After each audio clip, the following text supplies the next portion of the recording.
What's up guys, Suris here, and it looks like we're going to go back to daily videos. I'm producing all of these over the weekend, so I will not have any sleep, but this way I'll be able to get back to working on our house. I did a live stream talking about some of the stuff we've ran into with the new house we just picked up. Links to that will be in the description below. That said, if you notice, there is a new avatar here right now. This is not a permanent thing, but this avatar was provided by Turning Tide Studios. They're a really good friend of mine, their commissions are open, and they also have a wonderful webtoon that they've been working on for the better part of a year. I will have links to their webtoon and their Twitter down below so that you can get in contact with them. And I know this video is getting really front-loaded, but as per usual, we do need to get into the fan art. First, we've got one from Bill Sy, who's the resident troll on Genetically Modified Skeptics Discord. We have this one from Spooky Rayboy, which is honestly the most surreal way I've ever seen my character depicted. And then finally, we have this one from Gaelic Knox, because apparently I will never be able to escape the fact that I had to sing that song for Oz. So if you're a Steven Universe fan, this is the crossover that nobody asked for. All right, that all out of the way, let's go ahead and get political for an episode.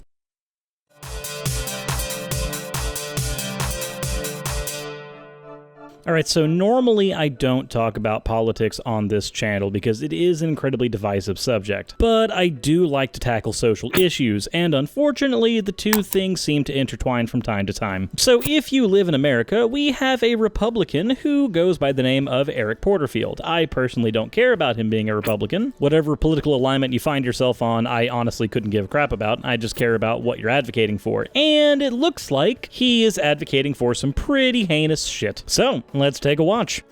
Ask you this. Yes, ma'am. You have a adorable daughter and a precious son.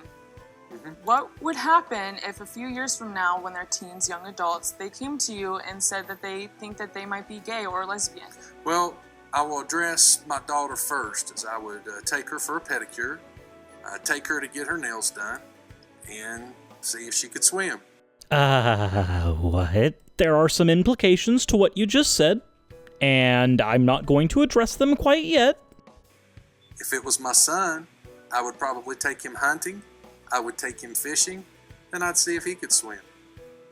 What do you mean you would see if they could swim? I just want to make sure they could swim. Okay, that grin tells me that you know the implications of what you just said. What do you mean by that? That's it. I mean, I'd take him out to do activities. Okay. And that was the reporter recognizing that they weren't going to get any more from you. So here's the first issue. When asked what you would do if either one of your children turned out to be gay, your first thing would be to try to make them do the things that are considered the gender norms. So hunting and fishing for a guy and getting a pedicure for a girl. So I can firstly say that you obviously don't understand what it means to be gay then, because it has nothing to do with your gender expression. You can have the most manly, masculine, buff, macho, hunting, hiking dude in the world, and they can still be gay. You can have the most feminine woman in the entire world that all the guys want to see, that looks like a Barbie and plays with them too, and she can still be gay. So now that that's out of the way, let's get to the actual egregious thing that was said, because even though the other one is bad, don't get me wrong, that's different than saying that you would drown your kids. The interviewer caught on to the implications of that, that's why they asked for clarification, and you caught on to the implications of that, and that's why you had that shit-eating grin and then tried to cover it up by saying that you just wanted to do activities. Sorry, Eric, but everybody sees through it. In fact, there's actually several people who have been asking for your resignation, and honestly, I kinda stand beside them. I don't want people that say that they would willingly drown their kids leading the nation that I live in any direction. Now that we've got that little nugget out of the way, let's continue. So as a whole, are you saying that the LGBTQ community expresses evil and hatred? Absolutely. They're the most evil-spreading and hate-filled group in this country. They're the closest thing to political terrorism in America. Really? So we're ignoring groups like the Ku Klux Klan? We're going to ignore the entirety of Steven Anderson's church? The LGBTQ community are the peddlers of hatred here. From the person who said that he would willingly drown his kids for being gay. I see what's wrong with it. I don't think that Eric does, though. No question about it. If they do not get their way, they attack people, they attack their businesses, they make it hard on people. and I'm a little wise to their tricks. Yes, be wise to the gay magic and the gay tricks. Let me just change out some words here in this sentence to show why this is actually a problem. There are religious people in this country who actually fall under every single problem that you listed out. That when they don't get their way about wanting things like creationism taught in school or having abstinence-only education taught in our schools, that they start making things incredibly hard on everybody in the nation. But I have a feeling that you're talking about a particular incident with a cake. I actually have a video on my channel about that as well, and my stance on it basically boils down to this. If you're a business that would refuse a black person based on the merits of them being black, something they cannot control, then you do not need to be in business. So if you are a business who would deny somebody something on the merits of them being gay, something they cannot control, then you don't need to be in business. If you want the full clarification of my stance on that, again, I have a video for it, and I will link it below. If I forget, let me know in the comment section. You know, like some of the emails that we're getting, a lot of these accounts are brand new accounts.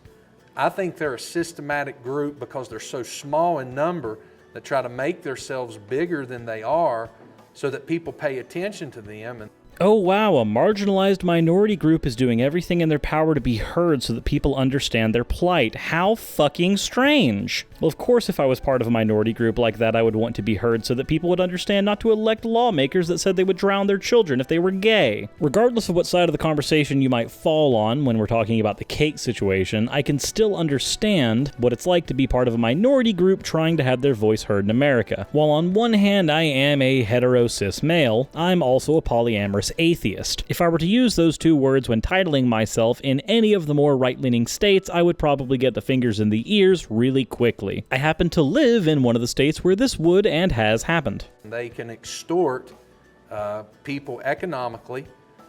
They can prey on people because of things that maybe have happened in the past.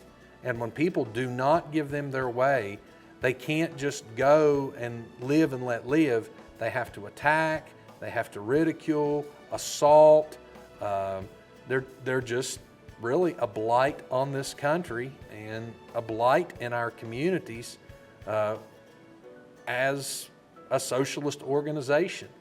So the LGBTQ community, which isn't even really a full-on community, more of a loosely connected set of people, much like the atheist community, the only thing really stringing these people together is the fact that they happen to have the same title. This group of people, so loosely connected and underpowered, are the threat that you're speaking of. While there are organizations that happen to be made up of multiple LGBTQ or ally members, that is not the LGBTQ community. That is one organization that happens to fall under that umbrella. Just like, say, the atheist community of Austin happens to fall under the umbrella of atheism. Or, say, the Ku Klux Klan falls under Christianity. I don't use the Ku Klux Klan as the broad brush that I paint all of Christianity with, because I recognize that there's a distinction between the two, but Eric here seems to not have that ability. There must be an LGBTQ conspiracy or a gay agenda trying to, I don't know, give everybody better decorating advice. And he hates this fictitious organization so much that if he found out that his children were gay, and thus would be part of that organization by default, fictitious as it is, he would then willingly drown his children after making them conform to normative gender roles, which again has nothing to do with homosexuality. But we have another interview with him to get to. I will say this, that it's a shame in America in 2019 that a preacher that's got a pretty decent reputation, I don't pretend to be Mr. Perfect, I'm a sinner that God has graciously saved, doesn't get the benefit of the doubt. But political terrorists like the LGBTQ that try to dominate how everyone lives. Okay, so we're going to go ahead and stop you there, and I'm going to point out what's wrong with what you just said. You were given the benefit of the doubt when talking about drowning your children, but based on how virulently you hate people who find themselves to be LGBTQ, the benefit of the doubt is not substantial enough to get you off the hook. Secondly, when talking about how other people should live, the LGBTQ community, for the most part, again, I recognize there are some people on the extreme side of everything, do not do anything to try to tell people how they are supposed to live. If anything, they usually argue that you should let them live how they want to live instead of doing things like, I don't know, outlawing sodomy. That's a lovely blue book law that's in like 10 states. Instead, you point out that a preacher needs to be given the benefit of the doubt, when a preacher typically is the person who's going to be trying to deliver a message to change people's lives. By definition, trying to change how they live their lives. That thing that you said the LGBTQ community was doing is the very thing that a preacher does. I recognize there is some nuance here where some preachers don't preach a message about changing your life and just want you to get saved, but quite frankly, you guys aren't on my radar for the most part. People like Eric, though, they do find themselves on my radar, and for good reason. Gets all the attention and focus and gets free passes on everything. And the point I was making there, Miss Lily, was that this is not an us against them. I think I used that statement. This is the LGBT against democracy. So it's not an us versus them, except us is democracy and them is the LGBTQ. You're going to say it's not an us versus them, but immediately showcase how it is very much an us versus them scenario in your eyes. I don't quite understand how somebody can have the wool pulled over their eyes so thoroughly that they can honestly say that a situation is not one thing and then immediately demonstrate that it is. Pushing a socialist agenda.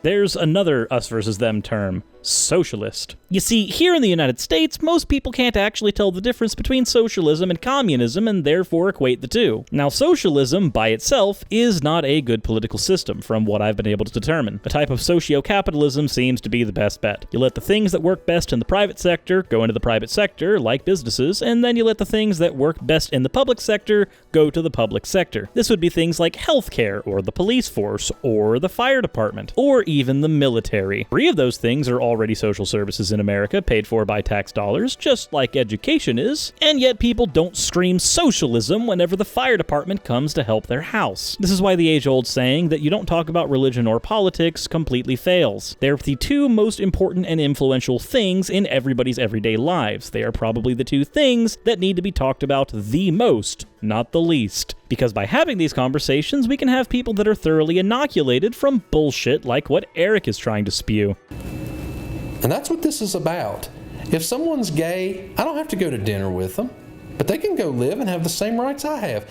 Yeah, nobody said you had to go to dinner with anybody. What you're actually saying there is that you wouldn't socialize with them. This will be clarified in just a minute.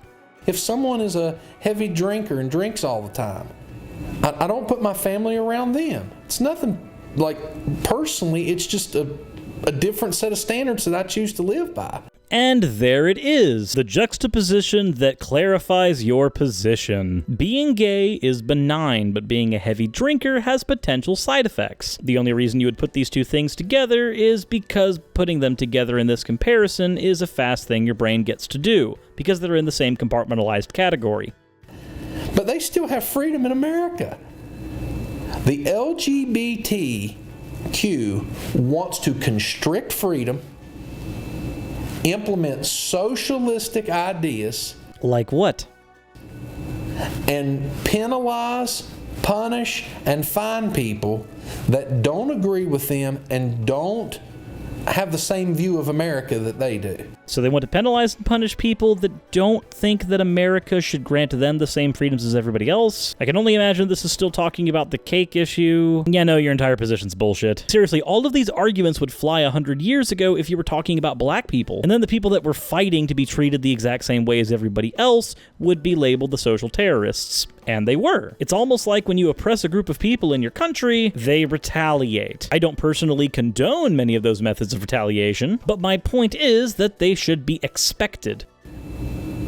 And they are the most dangerous people in this country, and they're the most vicious. I just hope that my safety isn't jeopardized, especially with a severe disability, because these people don't care if you're handicapped. They don't. All they want to do is inflict hate and crime and threatening and bullying, you should see my Facebook. You know, based on what I know about Steven Anderson and his organization, I would argue that the religious right actually fit what you're talking about. They seem to check all the boxes that you're speaking of, whereas the LGBTQ community doesn't really do so in the same way. But I guess they just get a free pass, right? And we screenshot that, a lot of that stuff. So when it needs to be brought out, when they challenge me back, they're going to have a very rude awakening that they're not dealing with a novice on this subject. Yes, they are. You thoroughly have demonstrated that. Between thinking that homosexuality has to do with gender expression and habits, and your callous remarks about being able to drown them because they just so happen to be gay, I would argue that they're not just dealing with a novice, they're dealing with a novice who's filled with hate. And that's where I'm at on it. And I don't ask for invitation. I don't ask for permission. I am going to do what I was put here to do. I am going to be, hopefully with His help, the person the Lord wants me to be. And if I'm loved for that, that's great. If I'm hated for that, I hate that. But I just have to trust the Lord to help me.